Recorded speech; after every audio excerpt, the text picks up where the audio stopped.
This program is rated PG. It contains themes and scenes which may not be suitable for very young audiences. Parental guidance is advised.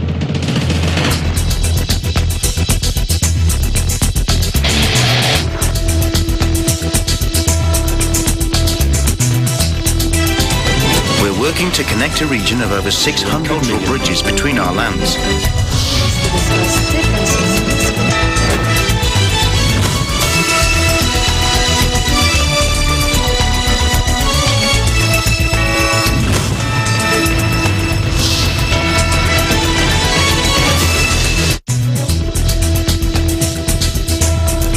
Hello, I'm Alma Angeles. Welcome to ASEAN in Focus. Joining me today is from our EBC Cambodia Bureau. Hello, Crystal.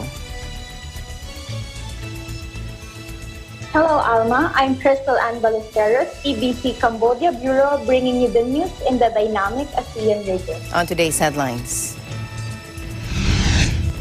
The National Disaster Risk Reduction and Management Council clarified that evacuations in Taal Volcano Island on Tuesday morning are preemptive measures and done for fish pen workers and families tending animals on the island.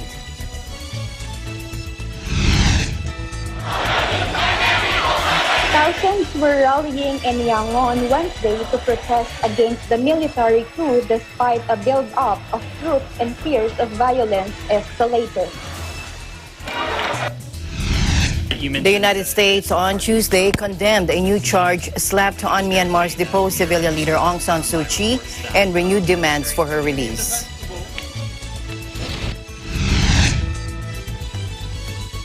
An elderly woman, a Filipino woman, was assaulted in an unprovoked attack on a San Diego trolley, and we will be joined live by JoAnn Fields, Director, Filipino Resource Center, San Diego, California, USA.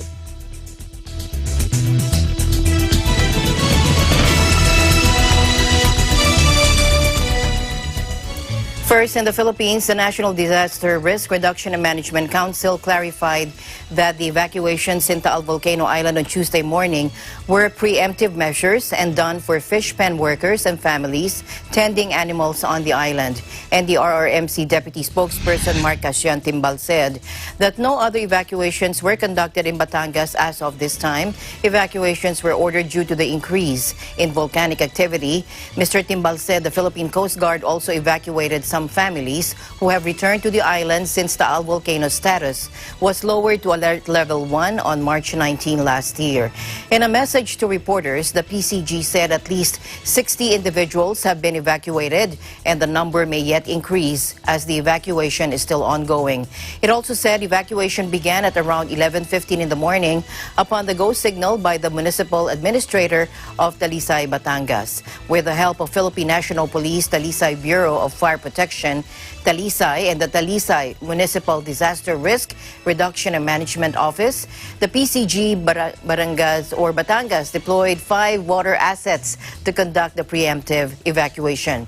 Now, those evacuated, it said, were taken to the City Social Welfare and Development Office in Talisay. Timbal, meanwhile, said the Batangas Provincial DRRM Council remains on top of the situation, while on support is the Regional DRRM Council for Calabarzon. He also said that the NDRRMC is constantly monitoring the situation. For the first time since 1977, Taal volcano erupted on January 12 last year, spewing ashes across Calabarzon, Metro Manila, and some parts of Central Luzon and Ilocos region. It resulted in the suspension of school classes, work, and flights near the area as the Philippine Institute of Volcanology and Seismology subsequently issued an alert level 4.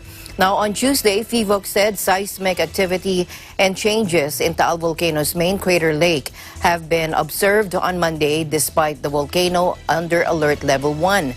The PHIVOC said 50 weak tremor episodes were recorded from 5 a.m. to 3 p.m., occurring at shallow depths. Seismic activity describes earthquake occurrences in the volcano. Now, this signals increased hydrothermal activity beneath the Taal Volcano Island. And PHIVOC also logged 68 shallow tremor episodes in the volcano island since February 13.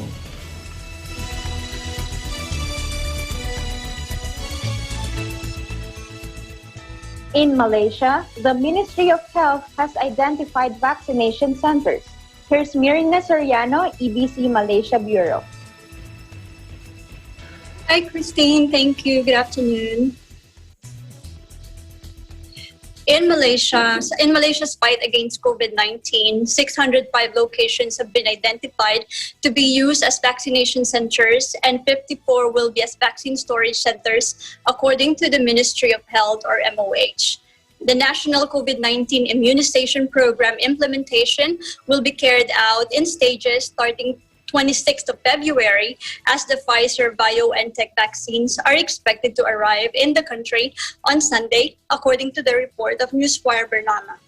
The same source has reported that in a handbook called COVID-19 Immunization Program, which was published by the COVID-19 Vaccine Supply Access Guarantee Special Committee, or JKJAB, it states that temporary vaccine centers such as stadiums, convention centers, public halls, universities, and suitable facilities will also be opened as needed, and locations will be updated from time to time.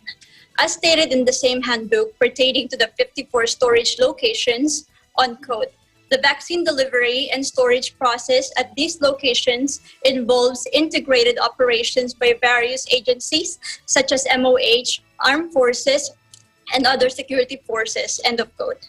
It is also said in the handbook that the vaccine will only cause mild and temporary side effects, including pain and swelling at the injection site, tiredness, headache, chills, joint and pain, and fever.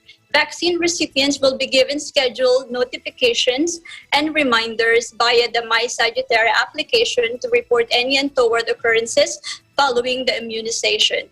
More information on the immunization program, as well as volunteers registration, can be done at a special website provided, which is www.vaksincovid.gov.my. Advocacy and support services will be conducted by various quarters, including the local authority, to help the community understand the details of the immunization program, according to Bernam. Meanwhile, the Movement Control Order, or MCO 2.0, will be extended from the 19th of February until the 4th of March in Kuala Lumpur, Selangor, Johor, and Penang. The announcement was made by Senior Minister Datuk Seri Ismail Sabri Yaqub in a press conference held on Tuesday, 16th of February. Other places such as Kedah, Perak, Negeri Sembilan, Melaka, Pahang, Terengganu, Kelantan, Putrajaya, Labuan, and Sabah will be under the conditional MCO, while Perlis will be under recovery MCO. The senior minister has also announced the lifting of the 10-kilometer radius travel restriction within the same district. However, interstate and inter-district travel are still not allowed. And that is the latest news in Malaysia. Back to you. Thank you for the update, Myrna. Thank you. Reporting live from Kuala Lumpur, Malaysia. This is Myrna Soriano. We live in interesting times. Meanwhile, the United States on Tuesday condemned a new charge slapped on Myanmar's deposed civilian leader, Aung San Suu Kyi, and renewed demands for her release. Let's listen in. You mentioned the additional charges against Aung San Suu Kyi. I think it's fair to say that we are disturbed by reports that the military has charged State Counsel Aung San Suu Kyi with additional criminal acts. As we have before, we call on the Burmese military to immediately release all unjustly detained civilian and political leaders. Are you defending the indefensible? Sorry. Any comment, Mr. Kyi?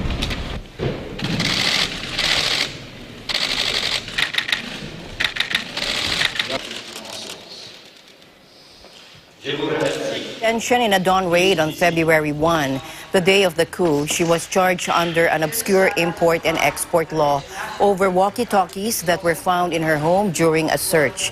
Now, the Nobel laureate's lawyer told AFP Tuesday she had been hit with a second charge of violating the country's disaster management law. While it was unclear how the disaster law applied in Suu Kyi's case, it has been used against deposed President Win Myint, also arrested on February 1, relating to a campaign event that the junta alleges broke coronavirus-related restrictions. Kin Mong Zhao, the lawyer, added added that Suu Kyi and Win Myint, both of whom he has yet to have any contact with, were expected to appear via video conference during a March 1 trial.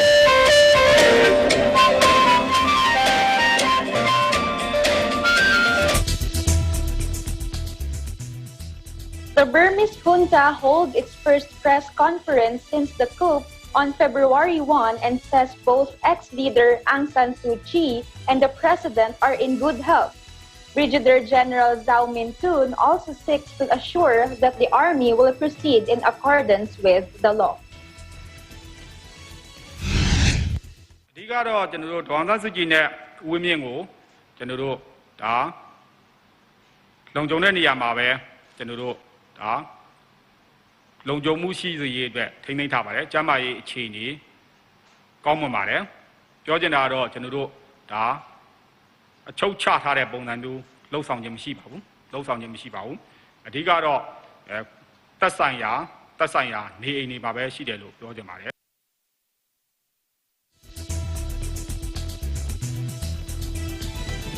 Meanwhile, thousands were still rallying in Yangon on Wednesday to protest against the military coup despite a buildup of troops and fears of violence escalating. UN Special Rapporteur Tom Andrews said he feared the situation was spiraling out of control, with reports of soldiers being brought into the commercial capital from outlying regions. Since the military ousted civilian leader Aung San Suu Kyi on February 1st, big cities and isolated villages alike have mounted a revolt. And across the country, people have chanted and drummed pots and pans in a daily chorus of dissent, while young composers, even choreographers and musicians, have expressed their junta resistance creatively.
tayong lahat.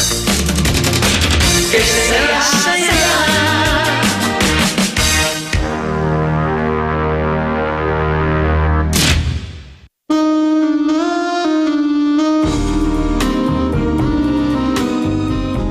May good news ako. Nakuha ko na yung travel pass natin. Makakauwi na tayo sa Manila.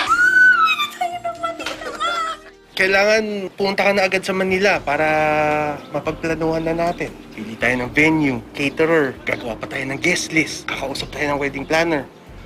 Pagkadating natin sa Manila, bibili tayo ng sing-sing.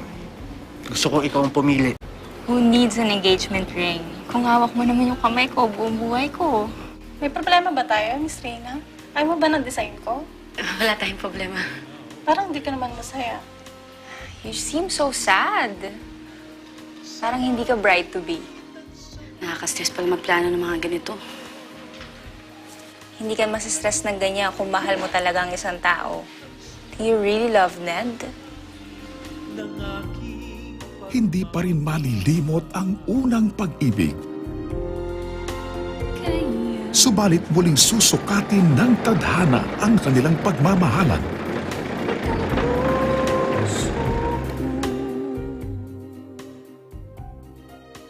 At sa mundong waring walang puwang sa kanilang pagmamahalan, sapat kaya ang kanilang dakilang pag-ibig upang makalikha ng daigdig na sadyang para sa kanila lamang? Ang pag-ibig ko Ang daigdig ko'y ikaw.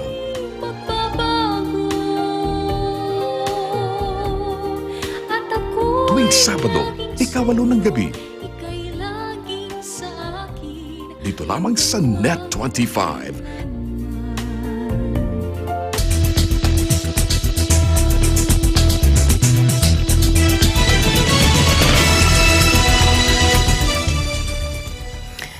Welcome back. An elderly Filipina was assaulted in an unprovoked attack on a San Diego trolley in the U.S. Now, according to ABC 10 News, the suspect, an unidentified man, allegedly punched the woman for no apparent reason. Now, nearby witnesses reported that they helped the woman report the incident to the police, and she was treated at a local hospital. However, no arrest has been reported. JoAnn Fields, a community advocate and director of the Filipino Resource Center, told ABC 10 News that she was upset about the incident.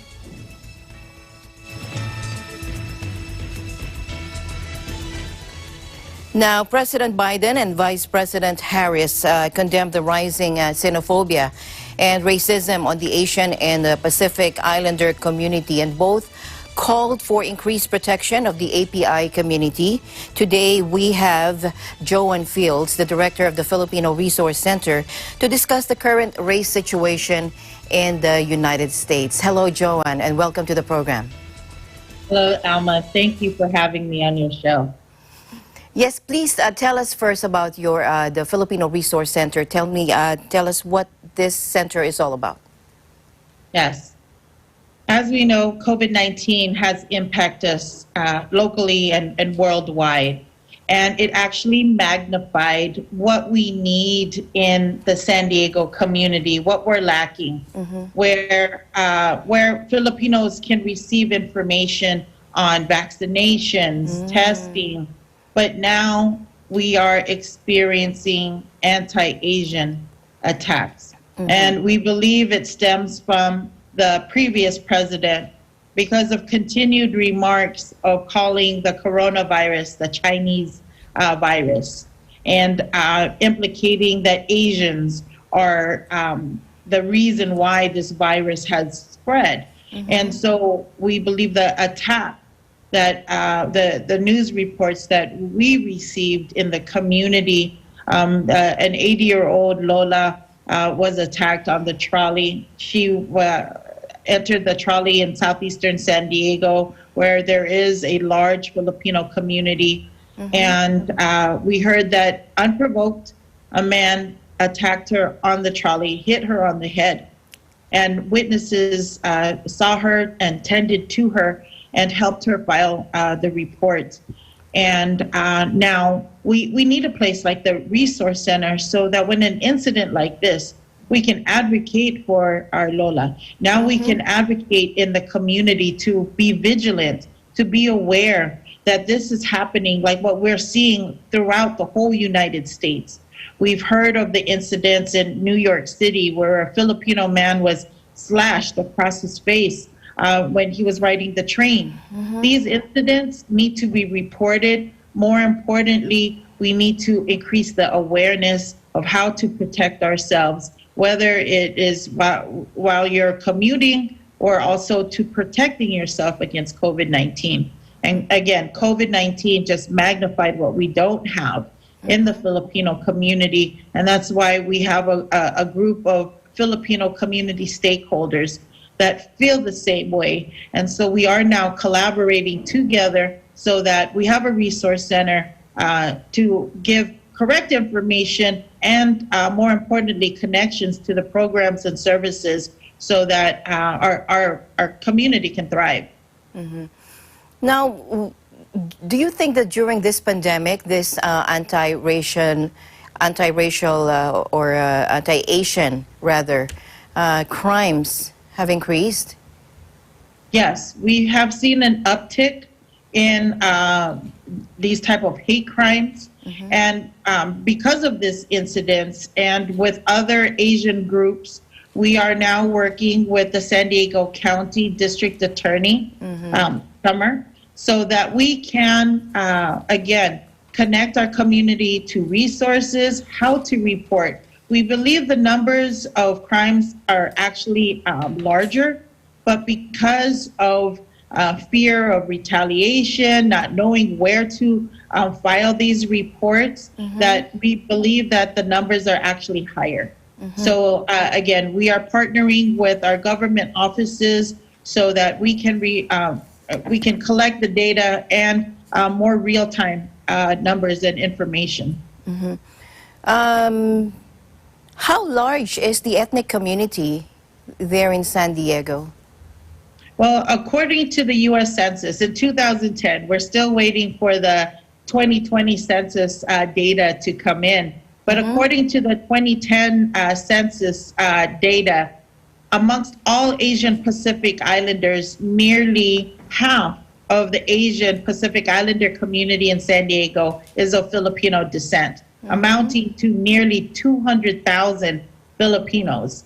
And we have reports that San Diego is actually the second largest Filipino community in the United States. And a report from the United Nations found that there were more than 1,800 racist incidents against Asian Americans from March to May of 2020. What do you believe is fueling these attacks? Again, the previous administration making racist remarks that this is a Chinese virus, and just continuing that rhetoric, we believe just add fuel to the fire, that we had to be the scapegoat. And then the reaction for those that follow that message is who's attacking our community. So we need to, again, remain vigilant and be aware of our surroundings. And thank you for the opportunity to be on your show so that we can spread this information. Because if it's happening in San Diego, we know there's reports happening in the Bay, in New York, in Chicago, in very large Filipino communities. But I'm sure there's reports internationally. And we need to, again, remain vigilant. What are other signs of prejudice or discrimination are there for the Asian community or Pacific Islanders? Yes. Well, we know that there's the physical attacks, but also the verbal attacks. If you viewed the interview we had with Channel 10, there was also a former Uber driver where he quit. He let go of his position there because of fear of comments. The verbal abuse may just accelerate into physical harm. So there's the verbal, there's physical abuse, but also we are experiencing the lack of again, magnified of the lack of support as far as programs and services, language access. So that's why we now advocate. We're advocating that we need our fair share. We need our fair share of resources, again, language access, so that we can better protect our community. We now are, in my generation, we are U.S. citizens, but we are proud of our Filipino descent, and that we need to protect one another. True. President Biden laid out plans to combat racism early on. And he said America is ready to change. And we can see that this administration is really very sympathetic to human rights issues. Do you think, what triggered President Biden rather, to raise the concern early on in his administration? And what government units are directly working with groups like yours in addressing racially induced hate crimes? Well, I think the fact that he's listening to his constituency, not only here in San Diego, but throughout the United States, we are pleading for help, and I believe he is listening to that. We need disaggregated data so that we can learn if we are actually moving the needle. Are we moving in the direction that we need to? Are we able to access resources like the vaccine to testing and treatment. Here in San Diego, we are working with the county Health and Human Services Agency. We're working with our local municipalities, our mayors, our county board of supervisors, our state assembly and Congress, all levels of government. And it has to start from the top. So starting with President Biden, recognizing the Filipino and Asian Pacific Islander community is very important. Again, we need to make sure from the top down that we know that we are in the community, that we are afforded the programs and services on all levels, but also that there's a cultural competency, that the outreach to make sure that we know where to get testing so that we feel comfortable to go get tested, to get the vaccine. A lot of our healthcare workers, in some instances, we are nearly 40% of the workforce in healthcare, whether it's in a skilled nursing facility, a home care, or in the hospital. We have a large Filipino workforce.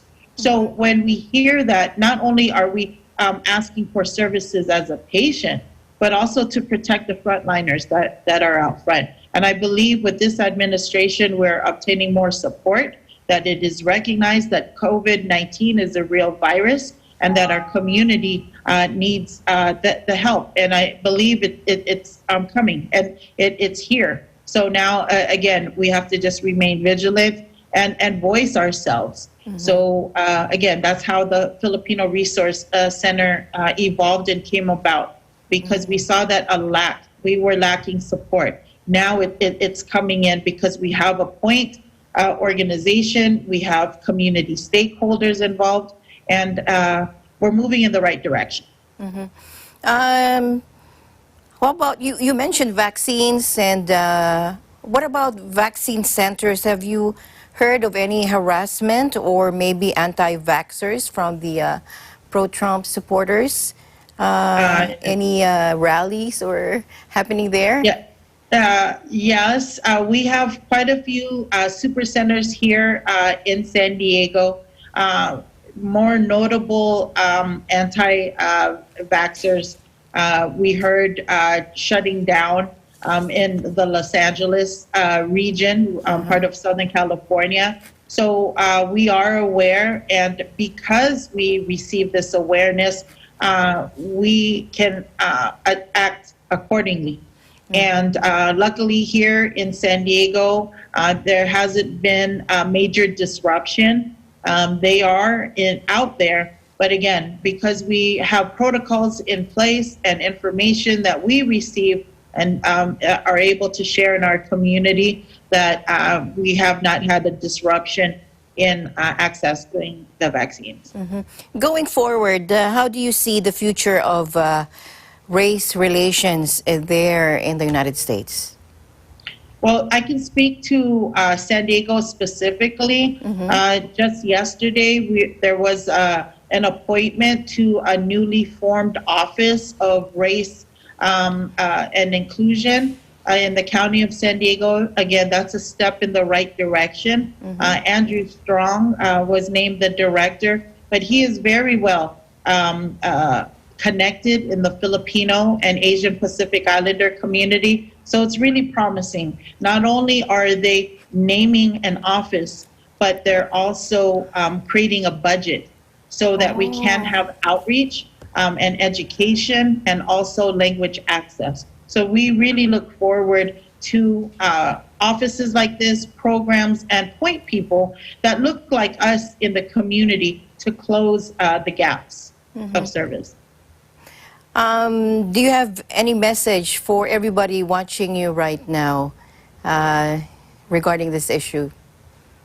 Well, I would like to share with the community, San Diego and worldwide, please remain vigilant. Please make sure that you are aware of your surroundings, because there is this surge and uptick in anti-Asian communities, that we are the scapegoats of this COVID-19, but we very well know that we are not.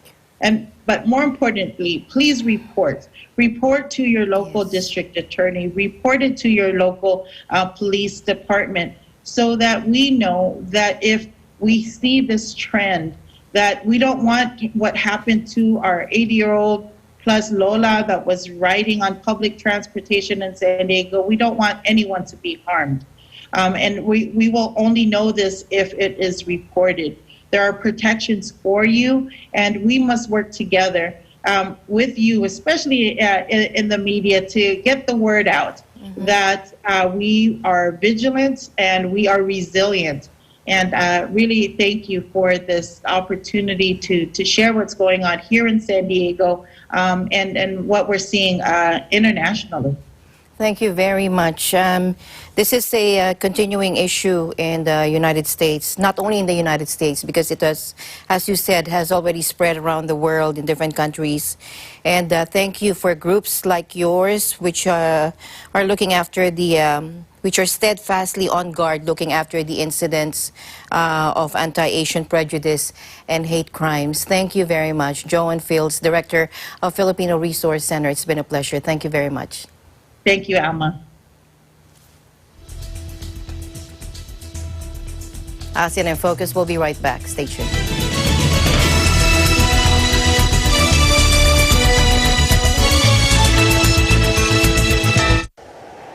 Innovation, digital disruption, globalization. Startups, micro, small, and medium enterprises, as well as large corporations, all face interesting challenges in the market today. Peek into the world of exciting opportunities and partnerships to drive growth with the latest business news and information. We are open for business. Your weekly dose of entrepreneurial inspiration to update you on the latest developments in the world of business.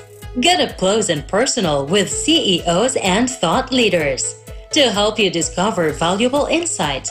Sharpen your instincts for smart decision making with the latest markets and economic trends, disruptive ideas, global innovation, social entrepreneurship, and other leading-edge business ideas. Join the conversations to create a more vibrant environment for entrepreneurship. Catch Open for Business, from vision to action.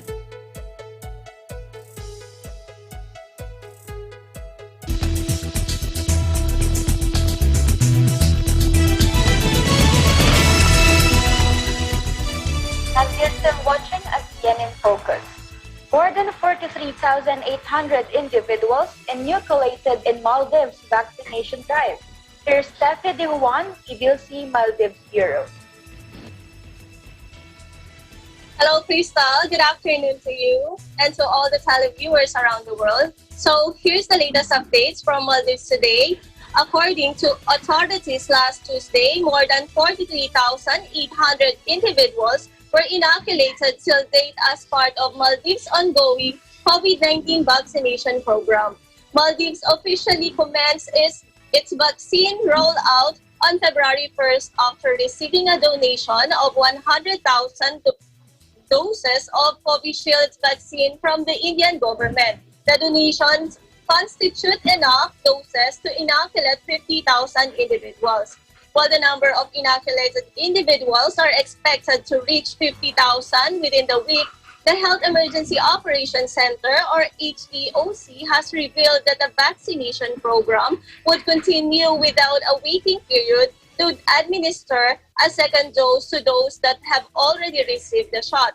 HEOC highlighted guaranteed that Maldives would receive the vaccine doses provided under the World Health Organization's COVAX program mid-February and the 700,000 doses purchased from AstraZeneca Singaporean company in March. The Maldives Foods and Drug Authority, or MFDA, approved the India-gifted Covishield vaccines for restricted use in emergency situations, defined by the Health Protection Agency, or HPA, for the ongoing COVID-19 pandemic subjected to various regulatory provisions. Covishield was manufactured by the world's largest vaccine producer, Serum Institute of India. using a formula prepared in a collaborative effort by Oxford University and AstraZeneca. British Medicine and Healthcare Products Regulatory Agency approved the vaccine on December 30th, 2020. After a long period of recording low numbers towards the end of 2020, Maldives is now experiencing its third wave of the pandemic, with the introduction of the United Kingdom's highly contagious virus variant. Currently, the island nation records a total of 17,953 virus cases, of which 2,328 are active cases, in addition to 15,560 recoveries and 58 deaths. And that's my quick update from Maldives today. Back to you, Crystal. Thanks for your updates, Steffi. Thank you so much, Crystal. Reporting live from Maldives, this is Steffi Di Huguan, and we live in interesting times. Singapore on Tuesday unveiled a fresh multi-billion-dollar package to help pandemic-battered businesses and fund a vaccination drive as part of the city-state annual budget.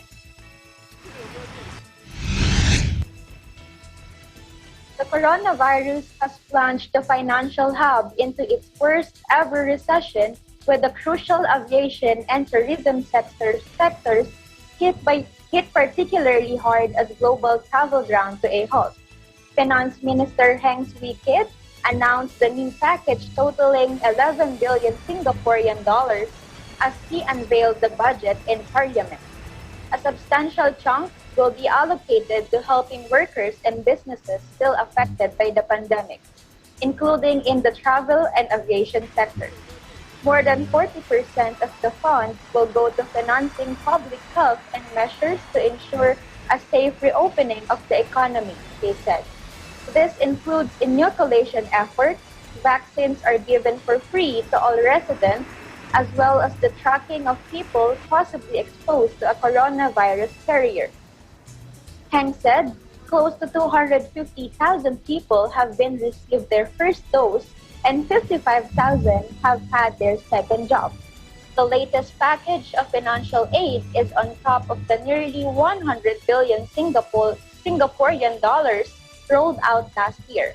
Singapore's economy, which shrunk a record 5.4% last year, has started regaining strength in recent months, but Heng warned that the recovery is uneven.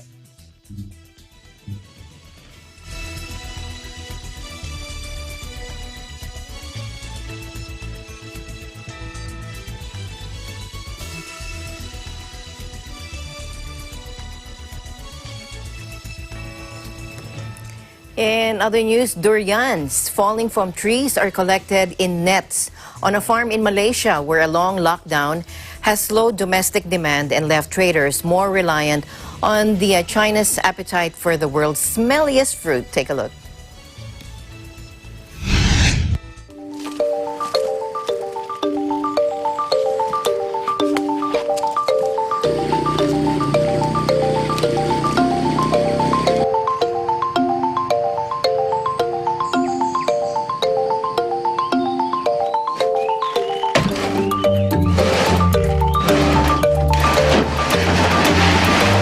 But right now, because of this COVID pandemic, the local side actually dropped tremendously. Our drop is about 80 to 90% of the sales because people are not allowed to come out.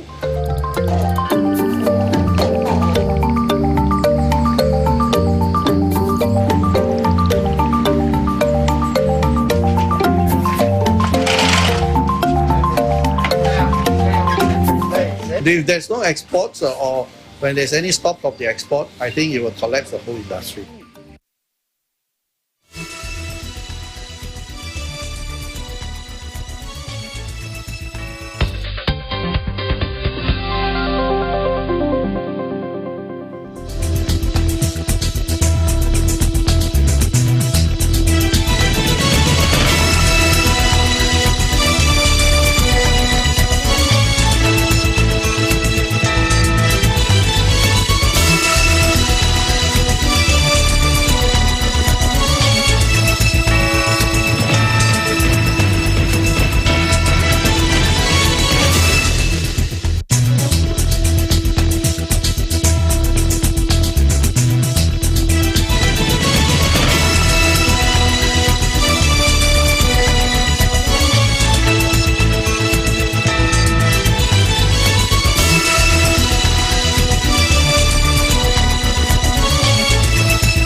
na yun eh. Wala nga sa amin ang kawali. Nasa inyo na, iniwan ko doon sa bahay mo. Yeah! Ano gagawin natin? Hindi mo kawali.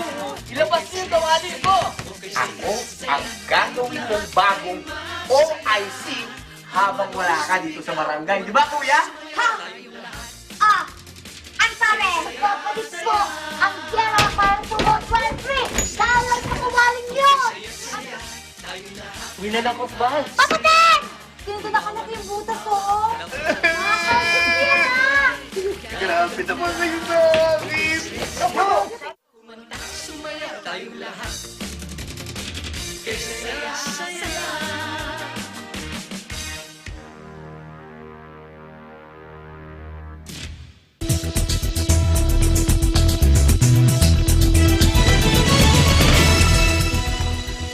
Welcome back to ASEAN in Focus.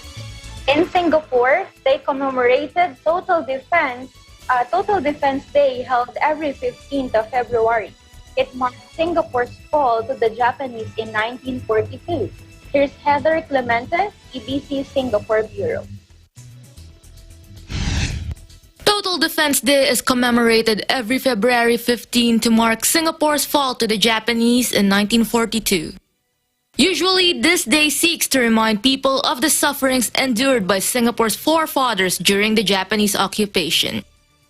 However, this year focuses on a different kind of enemy, the COVID-19 virus. A 5-minute Total Defense Day message by Minister for Defense, Dr. Ng Eng Hen, was uploaded on YouTube. A Total Defense Day commemoration event was held via Facebook Live where SM Zaki Mohammed had a speech. At 6:20 p.m., an island-wide siren alarm to mark the Total Defense Day. Residents of Singapore tuned in to the radio for the public announcement. You have just heard the sounding of the important message signal through the island-wide network of the public warning system sirens. 21-year-old Mirza Nasruddin bin Osman, a full-time national serviceman, shared his thoughts about this year's Total Defense Day. Observing Total Defense Day today would be actually much more different than how it was last year. Last year it was during the quarantine period, what we call the circuit breaker. Most of NS men have to be volunteer as like the call operator for like contact tracing. Some of us actually have to pack masks. However, it actually gives us the spirit of total defense, and it actually help out the community and to actually be like socially prepared to any type of attack. Whether it's a virus, whether it's let's say any type of attack. Yeah. I'm Heather Pilar Clemente, reporting from EBC Singapore. We live in interesting times. Thank you, Heather. Our EBC Bureau's Myrna Soriano from Malaysia takes us on a tour as she rides the KL Hop On Hop Off bus. Myrna.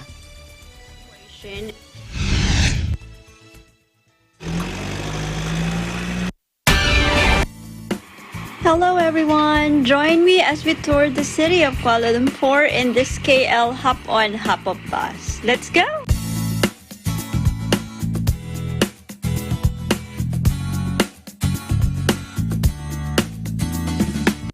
So if you want to ride Hop On Hop Off bus, don't worry because we sanitize our bus.